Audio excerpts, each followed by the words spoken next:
Hello, it's Katie here again. Today I've just got a little bit of beading fun to share with you. It's over a year now since I made my version of a Rubik's Cube, which I called Katie's Cube.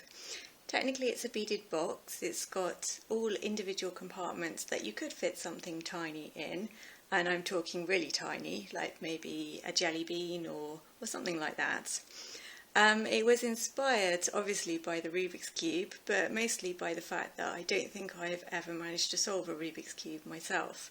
I mean, I have reached levels of frustration where it seemed like peeling the stickers off and sticking them back in the right place was probably the best option, although I hasten to add I didn't actually ever do that.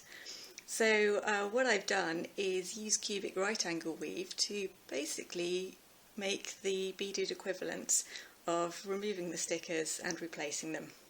It's great fun, so let me show you what I mean. I hope you like it, and if you are a little crazy like me and want to have your go at making your own version, then I do also have a tutorial available for this.